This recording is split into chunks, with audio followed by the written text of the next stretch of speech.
Well, I should have buy the mushrooms, not pick them. I try to be ruined now. Chicken. Chicken tikka.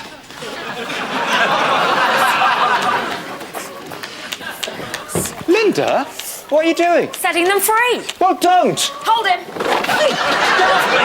Sorry about this, Tim.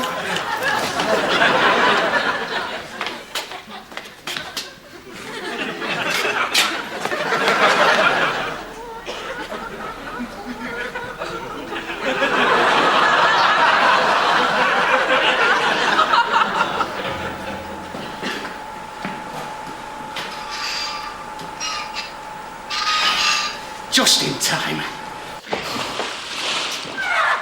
Colleen, I want to...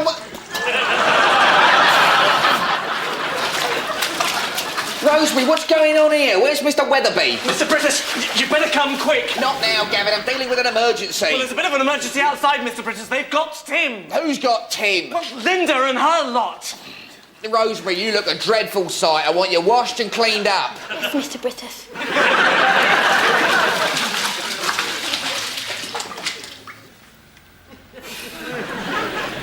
Hand him over, Linda. Will someone please get me I'm sorry, Tim. It wasn't my idea to put you in there.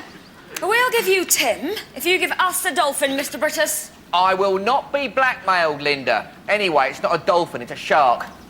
It makes no difference to us. It's still a poor creature that wants to be set free. Help! I'm warning you, Linda. Either you let Tim go or I'm calling the police. Oh, help, help! Oh, please, let me out.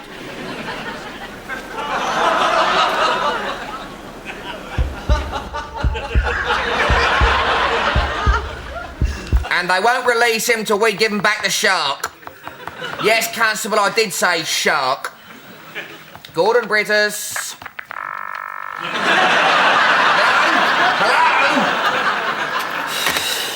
Hello? Judy, get the police station on the phone again for me, please. I'm busy. 2 quid for a glass of fizzy water. I'm sorry to disturb you, Mr. Brittas, but have you seen Rosemary? I am rather busy at the moment, Colin. And those toilets are in a proper state. I thought you said they'd been fixed. Good news on that front. When I was turning the water off, I discovered that what seemed to be a simple blockage was, in fact, a problem with the pressure differential, caused by this. A lobster? It must have escaped from the staff canteen. I found it nesting in the water tank just above the outflow pipe. Mr. Brittas, have you seen Rosemary at all? I told her to go and wash herself. She couldn't do that, you see. There's no water supply. I turned it off. Except in the pool, of course. And she wouldn't have gone in there because all those lucky people are swimming with that dolphin. Oh, my God. What's the matter, Mr. Brittas? Come with me, Colin. I'll tell you on the way. Hello, Willie. A few times round, nice and gently.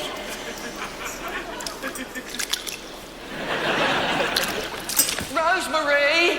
Alan, what are you doing? Steve!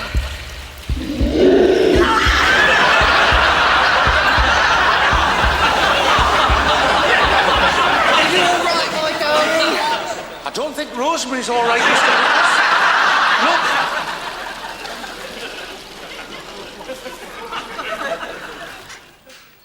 She's here. Oh, Mrs. Rawlinson, please take a seat. Thanks for coming at such short notice, Mrs. Rawlinson. I thought it best to talk to you in person. It's about Rosemary. What's the matter?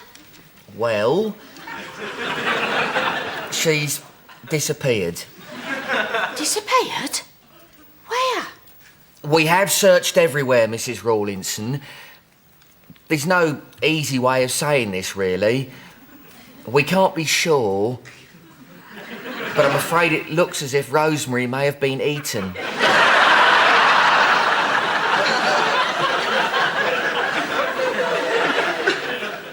What? By a shark. Is this some kind of joke? Yeah, I wish that it were, Mrs. Rawlinson.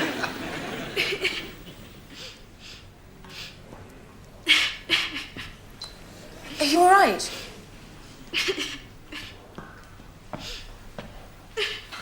Think you better come with me.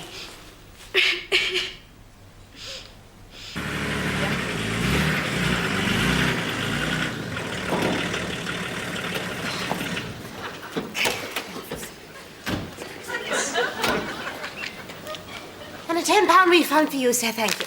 £10 refund for you, madam, thank you. £10 refund for you, sir, thank you. £10.10.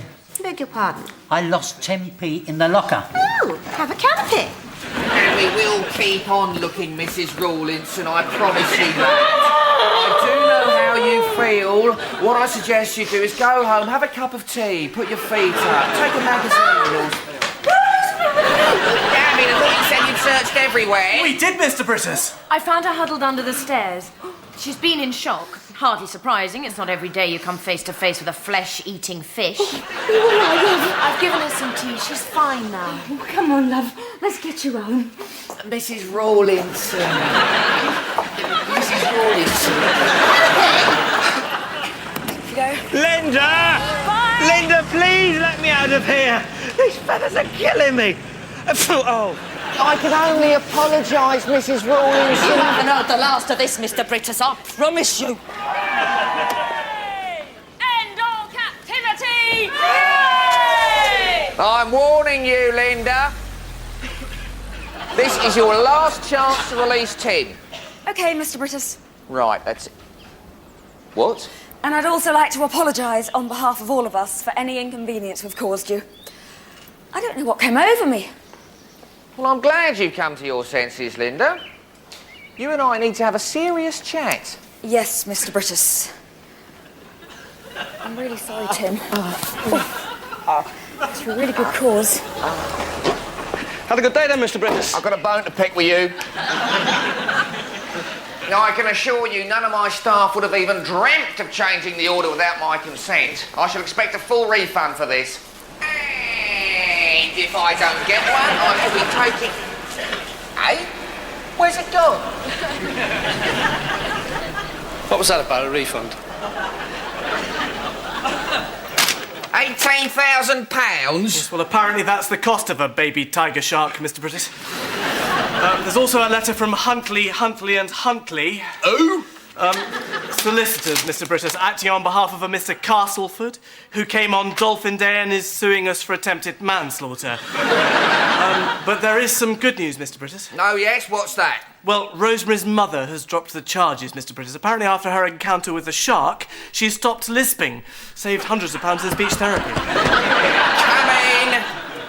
You asked to see me, Mr. Brittas. Hello, Gavin. How's Tim? Oh, pretty bad, thanks, but nothing 10 weeks in traction can't cure. Sit down, please, Linda. Now, I have considered your case, and I must admit I admire you for sticking by your principles. Do you? Having said that, you are guilty of a breach of discipline, let alone causing great physical and mental distress to one of your colleagues. Yes, Mr. Brittas. I think the fairest thing to do is to give you an official caution. Thank you, Mr. Brittas. However, I'm also going to ban you from my evening lectures for a period of 1 month.